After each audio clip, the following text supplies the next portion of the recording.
Vous écoutez Alger Chaîne 3, le journal. Bonjour Fatima Sharaf, mesdames, messieurs, bonjour et soyez les bienvenus dans cette nouvelle édition. Au sommaire de la matinale de ce jeudi 19 juin, le Premier ministre Nadel Al-Albaoui préside une réunion du gouvernement. Lutte contre le blanchiment d'argent et le financement du terrorisme, protection des données personnelles, principaux dossiers passés en revue. L'Algérie et la Jordanie extrêmement préoccupées par les conséquences de l'agression sioniste contre l'Iran. Le ministre des Affaires étrangères reçoit un appel téléphonique de son homologue Ayman Safadi. La situation au Proche-Orient également évoquée avec son homologue autrichien. Sur le terrain, nouvelle salve de missiles tirés sur l'entité sioniste. Téhéran affirme avoir touché une infrastructure abritant des milliers de soldats et des postes de commandement cybernétiques. 50 morts et des dizaines de blessés dans les dernières attaques iraniennes, reconnaît l'armée sioniste. Jour de délivrance pour les candidats au baccalauréat, dernier jour des épreuves ce jeudi. Travail de mémoire également des avocats du Front de Libération Nationale, défenseurs des militants de la cause algérienne pendant la guerre de libération nationale, honorés lors d'une rencontre tenue à Alger en hommage à leur courage. Et puis en sport, volleyball, le Wydad de Tlemcen conserve son titre de champion d'Algérie pour la deuxième saison consécutive. Mesdames, Messieurs, bonjour. Lutte contre le blanchiment d'argent et le financement du terrorisme, protection des données personnelles, principaux dossiers passés en revue hier en réunion du gouvernement présidé par le Premier ministre Nadel Al-Albaoui. Les détails avec vous, Linda Boadma.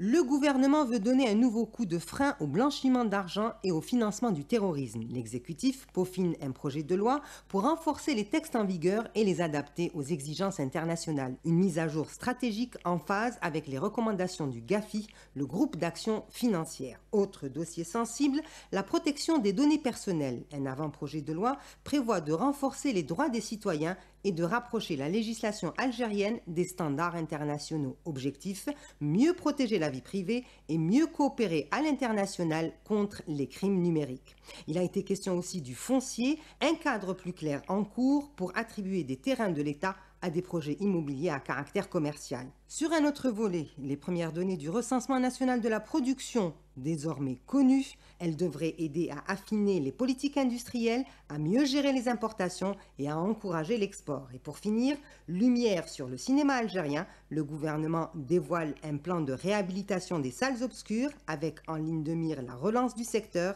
et un vrai coup de pouce à l'investissement privé, comme l'avait demandé le président Abdelmadjid Tebboune lors des assises du cinéma en janvier dernier. L'Algérie et la Jordanie extrêmement préoccupées par les conséquences de l'agression sioniste contre l'Iran, le ministre des Affaires étrangères a reçu un appel téléphonique de son homologue jordanien Ahmed Attaf et Ayman Safadi ont réitéré leur condamnation de cette agression et appelé le Conseil de sécurité de l'ONU à prendre des mesures urgentes conformément aux responsabilités qui lui incombent. Ils ont également coordonné leurs efforts en prévision de la session extraordinaire de l'Organisation de la coopération islamique sur les développements de la situation dans la région du Moyen-Orient prévue ce 21 juin à Istanbul. Ahmed Attaf, qui a également reçu un appel téléphonique de son homologue autrichien.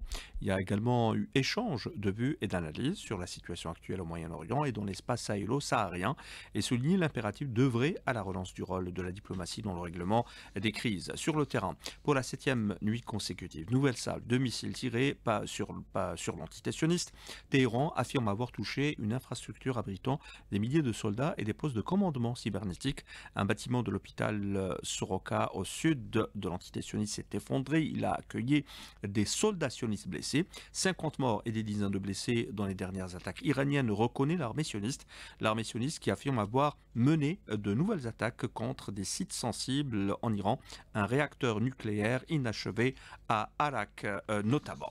Et puis le président russe dit suivre la situation de près. Vladimir Poutine affirme être en contact avec son homologue américain et souligner qu'en Iran, le peuple et l'armée sont unis. Le Conseil de sécurité de l'ONU, pour rappel, tiendra une nouvelle réunion demain, vendredi, sur l'escalade du conflit entre l'entité sioniste et l'Iran.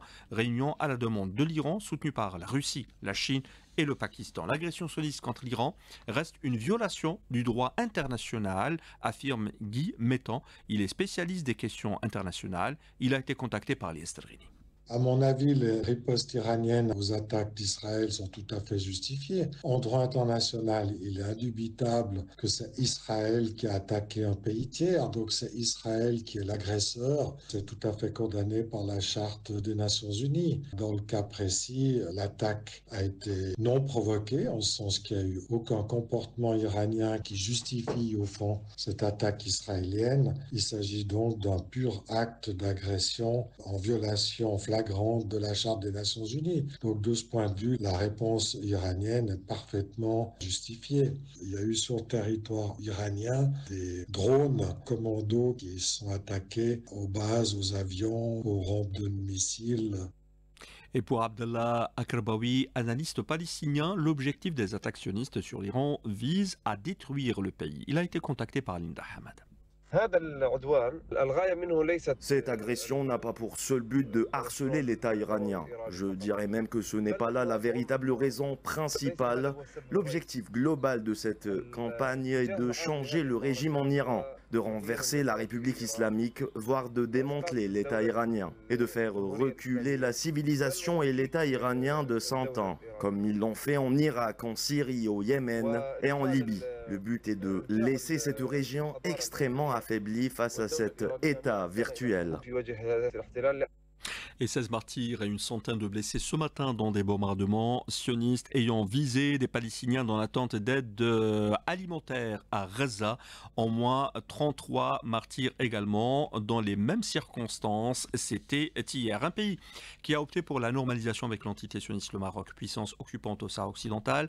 L'Observatoire pour la protection des défenseurs des droits humains a exprimé hier sa profonde inquiétude face à la dégradation de l'état de santé du journaliste et militant des droits de l'homme sahraoui Mohamed Lamine Hadi, arbitrairement détenu depuis 15 ans par l'occupation marocaine.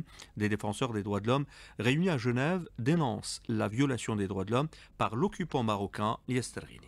Depuis le début de l'année, la répression s'est intensifiée. Interdiction d'accès pour les observateurs étrangers, arrestation et harcèlement de militants locaux, des mesures qui visent clairement à étouffer les violations des droits de l'homme dans les territoires sahraouis occupés par le Maroc. Oumeima Abdeslam, ex-représentante du Front Polisario à Genève. Depuis 2018 jusqu'à aujourd'hui, ils ont expulsé des territoires du Sahara occidental occupés. Plus de 300 observateurs pour mettre un blackout sur les territoires. Le Maroc ne veut pas aucun témoin sur ces pratiques qui sont illégaux. Le groupe de Genève pour le Sahara occidental a lancé une conférence internationale à l'ONU pour réclamer la fin de l'occupation et la tenue d'observations indépendantes à travers la mise en place d'un mécanisme international de surveillance des droits humains au Sahara occidental. Et puis le collectif des défenseurs sahraouis des droits humains au Sahara occidental a annoncé son adhésion à l'Organisation mondiale contre la torture, un réseau international regroupant plus de 200 organisations de défense des droits de l'homme à travers le monde. Retour chez nous, l'Assemblée populaire nationale tient ce jeudi une séance plénière consacrée aux questions orales adressées à des membres du gouvernement. Les secteurs concernés, l'intérieur, les finances, les transports, la santé, l'agriculture et le tourisme. Et à propos de tourisme, l'amendement de la loi fixant les règles générales d'utilisation et d'exploitation touristique des plages s'inscrit dans le cadre des démarches visant à faire du tourisme un levier de la diversification économique, a affirmé la première responsable du secteur, Horia Medahi, répondait aux préoccupations des membres de l'APN concernant le projet de loi. Une série de mesures annoncées et petit haladoun. Parmi les obligations préalables à l'ouverture des plages à la baignade, le texte prévoit des critères stricts en matière de sécurité, d'hygiène et de santé publique. Le projet impose également des politiques tarifaires transparentes, en particulier pour les services touristiques proposés dans le cadre de concessions. Les prix devront rester raisonnables et adaptés au pouvoir d'achat des citoyens. Horia Medahi, ministre du Tourisme et de l'Artisanat. Le texte oblige les établissements touristiques bénéficiant de concessions à adopter des politiques tarifaires transparentes, prenant en compte le pouvoir d'achat des citoyens est soumis à un contrôle. L'objectif est d'assurer que les prix des services touristiques soient raisonnables. Le texte prévoit des amendes sévères contre l'occupation illégale des plages, les atteintes à la liberté des usagers et l'usage de moyens non sécurisés hors des zones autorisées. Cela inclut notamment l'éloignement des eaux usées, la sécurisation des accès, entrées et sorties, ainsi que la mise à disposition d'agents de la protection civile, de la police et de centres de soins. soins. Concernant les dépassements, le projet de loi prévoit des sanctions dissuasives, notamment des amendes à l'encontre de toute personne contrevenant à la loi, occupant illégalement une plage, entravant la liberté des bénéficiaires ou mettant en danger leur sécurité en utilisant des moyens non sécurisés. Les pouvoirs publics entendent poser les bases d'un tourisme balnéaire plus sûr, plus accessible et mieux encadré, en phase avec les attentes des estivants algériens et de la diaspora. Et des déclarations à retenir ce matin, le PDG de l'entreprise espagnole spécialisée dans les tests de performance et l'analyse des réseaux Internet, Ookla, Stéphane Bay, a salué hier la réalisation par Mobiliste de la meilleure couverture de téléphonie mobile en Algérie pour l'année 2025. De son côté, le ministre des Postes et des Télécommunications, Sid Ali Zalouri, a affirmé que l'Algérie est engagée dans un processus de transformation numérique ambitieux, reposant sur une stratégie nationale proactive et souveraine en matière de cybersécurité. Jour de délivrance pour les candidats au baccalauréat. Dernier jour des épreuves ce jeudi. Suivra bien entendu l'attente des résultats. Pour nombre d'entre eux, on se projette déjà en ayant à l'esprit un banc à l'université. Mayal 15. En attendant les résultats de l'examen du bac, des candidates de la branche lettres et philosophie interrogées ont déjà en tête des plans d'avenir à travers un choix de professions variées qu'elles souhaiteraient exercer après leurs études.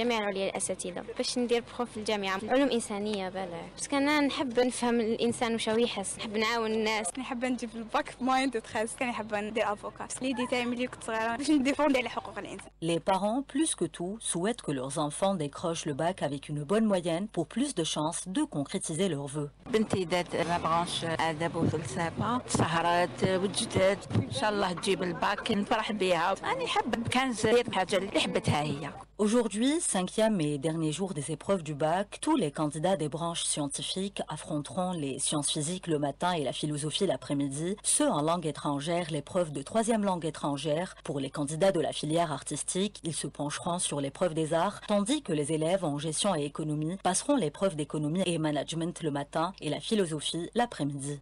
Et travail de mémoire également des avocats du Front de Libération Nationale, défenseurs des militants de la cause algérienne pendant la guerre de Libération Nationale, honorés hier, Sofia Boukarcha.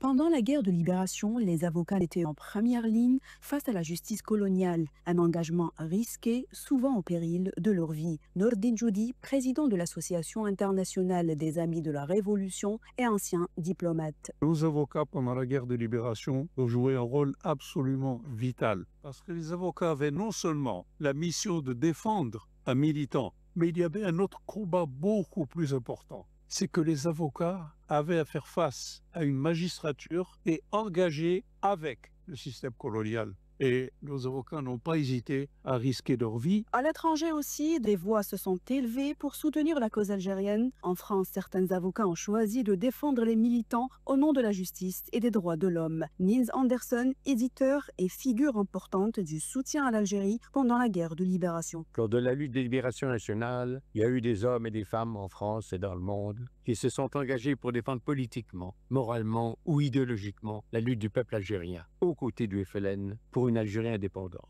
Le rôle des avocats et avocates qui a été si important par les visites rendues dans les prisons, ce précieux contact avec l'extérieur. Les avocats entraient ou sortaient de prison. Ils permettaient aux détenus de rester insérés dans la lutte de libération. Aujourd'hui encore, les voix de ces avocats d'ici et d'ailleurs a laissé une empreinte indélébile dans l'histoire de la lutte pour l'indépendance.